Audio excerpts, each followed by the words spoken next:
असं भास्कर जाधवांची चर्चा होती ना. असं नाही. त्याच्यावर येईल सांगतो तुला. पहिला तोच आदित्य ठाकरे विरोधी पक्षनेते असणार अशा पद्धतीच्या नागपुरात जोरदार चर्चा अधिवेशनाच्या पहिल्याच दिवशी सुरू आहे. शिवसेना विधिमंडळ गटाच्या वतीनं माननीय पक्षप्रमुख उद्धवजी ठाकरे साहेबांनी भास्करराव जाधव यांचं नाव विधिमंडळ जे आहे कार्यालयाला कळविलेलं आहे. आता याला जवळपास पूर्ण 11 महिन्याच्या वरचा कालावधी होतोय. अजूनही विधिमंडळाच्या कार्यालयाने याच्याविषयी किंवा विधिमंडळाचे जे काही अध्यक्ष आहेत विधानसभेचे यांनी कोणताही निर्णय घेतलेला नाही. खरं ते चुकीचं आहे. कारण सगळे पक्ष मिळून काँग्रेस असेल, राष्ट्रवादी शरद पवारांचा पक्ष असेल, शिवसेना असेल, या सगळ्यांनी मिळून एक मतानं भास्करराव जाधवांचं नाव दिलेलं आहे. पण भास्कर जाधवांचं फक्त नावच दिलं आहे आणि आता त्यांना देणार नाही, त्यामुळे भास्कर जाधव तुम्ही आमच्याकडे या असं उदय सामंत म्हणताय. हे असं या आणि जा या म्हणण्याला काही अर्थ नाही. भास्करराव जाधव काही कोणत्या खुर्चीसाठी किंवा कोणत्या पदासाठी इकडं तिकडं जाणाऱ्या व्यक्तीपैकी नाही. भास्करराव जाधव एक स्वाभिमानी, आक्रमक आणि जनतेशी नाळ असलेलं नेतृत्व आहे. ठीक आहे, जसं उदय सामंत म्हणतात तशा पद्धतीनं स्वतः उदय सामंत खुर्ची पाहून पळून गेलेल्यापैकी भास्करराव जाधव नाही, असं माझं याविषयी ठाम मत. उद्धव ठाकरे अधिवेशनाला येतात किंवा यावरनं मुख्यमंत्र्यांचं विधान ऐकवतो. उद्धव ठाकरे इंडिगो विमानाने येत नाही, त्यांच्या खासगी विमानाला काही अडचण नाही, नागपूरला येण्यासाठी समृद्धी महामार्गही तयार आहे. उद्धव ठाकरेंच्या अधिवेशनाच्या उपस्थितीवरनं ते बोलले. या बोलण्याला काही अर्थ नाही. याच्यातले किती लोक मग मुख्यमंत्री उपमुख्यमंत्री का समृद्धीने नाही गेले नागपूरला? का सरकारी विमानानं जातात? उद्धवजी येणं न येणं, उद्धवजी येतात ना विधिमंडळात, उद्धवजी येतात. मला असं वाटतं या 11 आणि 12 तारखेला विधिमंडळाच्या अधिवेशनाला उद्धवजी उपस्थित राहणार आहे. 11 आणि 12ला तुम्ही इनमिन 4-5 दिवसाचं घेता, डिक्लेअर करता 15 दिवसाचं आणि घेता 5 दिवसाचं. तुम्हाला गुंडाळण्याशीच घेणं असतं, करण्याशी काहीच नसतं इंटरेस्ट. पण ते मुख्यमंत्र्यांनी दिवस न्यायला काही अर्थ नाही. मुख्यमंत्र्यांना थोडंसं मला असं वाटतं स्वतः विदर्भाचे असताना विदर्भात होणारं अधिवेशन जे आहे कशासाठी होतंय? नागपूरला अधिवेशन, नागपूर करार कशामुळे झाला होता? विदर्भावर अन्याय होऊ नये म्हणून त्याच्यात असं ठरलं होतं की नागपूरचं अधिवेशन वर्षातून एकदा व्हावं. ते काय 4 दिवसाचं व्हावं?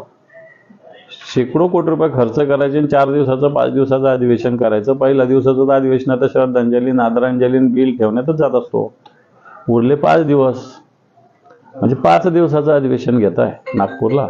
खरं तर तुम्हाला जनतेचे प्रश्न विरोधकांनी मांडू नये अशीच तुमची इच्छा आहे आणि म्हणून तुम्ही अधिवेशन कसं गुंडाळता येईल, कसं कमी करता येईल असा प्रयत्न करता. मध्यंतरी भास्कर जाधव आणि राणे कुटुंबियात काय झालं होतं सगळ्यांना माहिती आहे. त्यात आता भास्कर जाधव यांनी आपला माफ करावं अशी माझी इच्छा असल्याची प्रांजळ कबुली निलेश राणे यांनी दिली. आता यांचे काय काय माफ करावं हा एक प्रश्न आहे. काय काय झालेलं मागच्या काळात सगळ्या कोकणाला माहिती आहे, महाराष्ट्राला माहिती आहे. आणि आता अशी कबुली देऊन जो बूंद से गई वो जो हौद से गई वो बूंद से नहीं आती रहती. कबूतर खात्यावरनं पुन्हा एकदा वातावरण तापलं आहे. त्यांचे तेच गेल्या वेळी गुरु कबुतरांवरनं आता पुन्हा आक्रमक झाले. कबुतरांवर कुठलेही आजार होत नाही. आजपासून प्रत्येक टॉवरमध्ये जाणार आणि प्रत्येक वार्डात जसे गौरक्षक आहेत तशी कबूतर रक्षकही तयार करणार. काही हरकत नाही ना. त्यांनी लोढा बिल्डरला सगळ्यात आधी सांगावं की सगळ्या लोढा बिल्डरच्या जेवढ्या साईट आहे आधी तिथं सुरू करा म्हणा, मग बाकीच्या ठिकाणी करा म्हणा.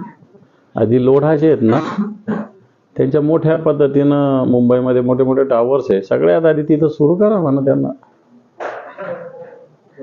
शेतकऱ्यांना अजूनही 30% शेतकऱ्यांना त्या गोष्टीची मदत मिळाली नाही याचं पुढे आलेलं आहे. अधिवेशनाचा पहिला दिवस 30% नाही. जी शेतकऱ्यांना मदत मिळाली, जी जाहीर केली याच्यापेक्षा अतिशय तुटपुंजी मदत आहे. सरकारने 31,800 कोटीचं पॅकेज जाहीर केलेलं आहे. 31,800 कोटी कोणाला दिले दाखवावं. सरकारने 31,800 कोटी रुपये कुठेही दिलेले नाही. ज्याला 20 द्यायला पाहिजे त्याला 5 दिले, ज्याला 50 द्यायला पाहिजे त्याला 10 दिले, ज्याला 1 लाख द्यायला पाहिजे त्याला 20,000 दिले. त्यामुळे शेतकऱ्यांना पुरेशी जी जाहीर केलेली मदत मिळाली नाही. आणि अजून 50%च्या वर शेतकऱ्यांना 1 रुपया सुद्धा मिळालेला नाही. इंटरेस्टिंग आहे, अजित पवार आणि रोहित पवारांच्या एकत्रित नृत्याचा मी 2024ला शिकार झालो असं राम शिंदे म्हणतात. म्हणजे ऍक्च्युली तो लग्नाचा व्हिडिओ व्हायरल झालाय सध्या, अजित पवार आणि रोहित पवारांचा. अजित पवारांच्या मुलाचं लग्न होतं त्यावरनं हे असं बोलतंय. शेवटी अजित पवार, रोहित पवार काका पुतणे आहेत ना. काका पुतण्याने एखादा कुठं आनंद साजरा केला असेल, पक्ष राजकारण हे स्वतंत्र असतं, असं केलं असेल तर राम शिंदे साहेबांना त्याच्यात काही वेगळं वाटू नये असं मला तरी वाटतं. नाही, त्यांचे जे हाल झाले राजकीय त्यावरनं ते म्हणतात की त्यांच्या वस्ताचा मी शिकार झालोय म्हणून. मला असं वाटतं आता ते विधान सभेत पडले जरी असले तरी विधान परिषदेचे सभापती होणं हे एक मोठी जबाबदारी आहे मला असं वाटतं. त्यामुळं त्याच्यात त्यांचे हाल झाले असं त्यांनी स्वतःला मानून घेणं हे चुकीचं आहे. विधान परिषदेचे सभापती हे मला असं वाटतं राज्यपाल मुख्यमंत्र्यानंतर त्याच्या आधीही विधान परिषद सभापतीचा शिष्टाचार असतो. त्यामुळं राम शिंदे राजकीयदृष्ट्या का म्हणतात हा मला पडलेला प्रश्न आहे. उद्धव ठाकरे यांनी राज ठाकरे यांना सोबत घेऊन स्वतःच्या पायावर धोंडा मारून घेतला. किती रामदास आठवले रामदास आठवलेंचा पक्ष भाजपबरोबर जाऊन खूप महाराष्ट्रात फोपावलेला आहे. महाराष्ट्रात त्यांच्या पक्षात एकही गाव उरलं नाही की रामदास आठवलेंचा पक्ष पोहोचला. स्वतःच्या मंत्रिपदासाठी सगळा पक्ष दावणीला बांधणारे आणि शिवसेनेला हे शिकवणं मला असं वाटतं फारच मोठं शहाणपण आहे. सोयाबीनला हमीभाव मिळत नाहीये आणि त्यात आता दक्षिण आफ्रिकेतनं आपण मोठ्या प्रमाणात सोयाबीन आयात करतो. 1-2 दिवसात येऊन खरेदी हे पहा, सोयाबीन, कापूस, ऊस या तिन्हीचे प्रश्न आत्ताच्या घडीला ऐरणीवर आहे. सोयाबीनचा भाव सरकारने जो जाहीर केला, प्रत्यक्षात व्यापारी काय भावाने खरेदी करतात हा एक प्रश्न आहे. आता तोही जर आयात झाला अशा पद्धतीनं तर सोयाबीनचा भाव आणखी पडेल. तसंच कापसाचं आत्ताच्या घडीला झाले. कापसाचं अतिवृष्टीमुळं कापसाचं नुकसान झालं, पण जो कापूस आला त्याच्या प्रतवाऱ्या वेगवेगळ्या करून शेतकऱ्यांचा कापूस कमी प्रतीचा दाखवून त्याची सुद्धा लूटमार आत्ताच्या घडीला होते. ऊसाचं सुद्धा तसंच झालेलं आहे. ऊसाचे भाव कारखाने जर बघितले तर शेतकऱ्यांना लुटण्याचंच काम सध्याच्या घडीला करतं आणि सरकार या सगळ्या गोष्टी बघते उघड्यावर. काही दिवसात तो जो आयात केलेला माल आहे सोयाबीन मुंबईच्या बंदरावर उतरेल आणि त्यामुळे शेतकरी संघटना आक्रमक झालेला आहे. रस्त्यावर उतरण्याची भाषा अनेक शेतकरी संघटना करतात. शिवसेनेची काय भूमिका आहे? बिलकुल शेतकरीच्या या भूमिकेला शिवसेनेचा सपोर्ट आहे. शिवसेना सुद्धा अशाच पद्धतीनं सोयाबीन जर आयात केलं जाणार असेल तर या बंदरात शिवसेना सुद्धा उतरेल आणि हे येणारं सोयाबीन रोकेल